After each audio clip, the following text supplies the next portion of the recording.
Football ফেডারেশনের নতুন কমিটির দ্বিতীয় সভাকাল 12 এজেন্ডার মধ্যে গুরুত্ব পাচ্ছে স্ট্যান্ডিং ও অ্যাডহক কমিটি চূড়ান্তকরণ। 1 বছর মেয়াদী কমিটিগুলো পূর্ণাঙ্গ হতেই সময় লাগছে 1 মাসের বেশি।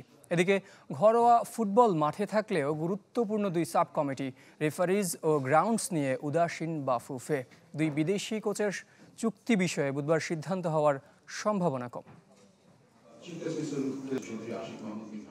মাস ঘুরে আবার আনুষ্ঠানিকতা। ফুটবল ফেডারেশনের নির্বাহী কমিটির দ্বিতীয় সভা বুধবার 12 আলোচ্য সূচি। তারুণ্যের উৎসবে ফুটবল কার্যক্রম, স্ট্যান্ডিং ও অ্যাডহক কমিটির চূড়ান্তকরণ, রেফারিদের চিঠি নিয়ে হবে আলোচনা। এছাড়া ফুটবল ক্যালেন্ডার, বাজেট, পেশাদার লীগ, মহানগরের লীগ কমিটির কার্যক্রম সহ তৃণমূল ফুটবল উন্নয়ন আছে আলোচ্য সূচিতে। নতুন নির্বাহী কমিটির দায়িত্ব নেওয়ার পর যে কটি স্ট্যান্ডিং কমিটি ঘোষণা হয়নি তার 2টি রেফারিজ ও গ্রাউন্ডস।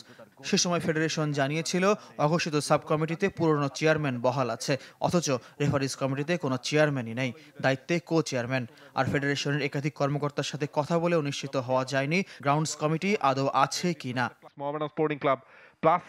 কিন্তু বর্তমান সময় 2টি কমিটির গুরুত্ব অনেক। প্রিমিয়ার লিগ, ফেডারেশন কাপে আলোচিত রেফারিং আর ম্যাচ ভেন্যু। নতুন স্ট্যান্ডিং কমিটিগুলো এখনো কাজ শুরু করতে পারেনি, কেবল সক্রিয় পেশাদার লীগ কমিটি। এফসি আছে আমার কমিটিতে, ব্যাংকের অডিট ডিভিশনের হেড আছে, অতএব আমি খুব কোয়ালিফাইড লোক নিয়ে কমিটি করছি।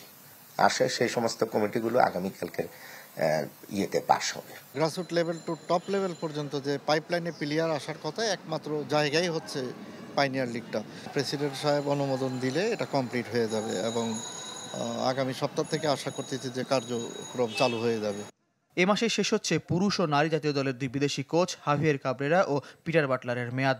বুধবারের সভায় তাদের ভবিষ্যৎ নির্ধারণের সম্ভাবনা কম। মেয়াদ শেষের অপেক্ষায় সাধারণ সম্পাদক ইমরান হোসেন তুষার।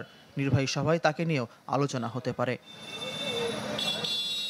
ফয়জুল ইসলাম, চ্যানেল 24, ঢাকা। বছর শেষের খুশি নগদে হবে বেশি। নগদ পেমেন্টে নির্দিষ্ট ক্যাটাগরির কেনাকাটায় 300 টাকা পর্যন্ত ক্যাশব্যাক।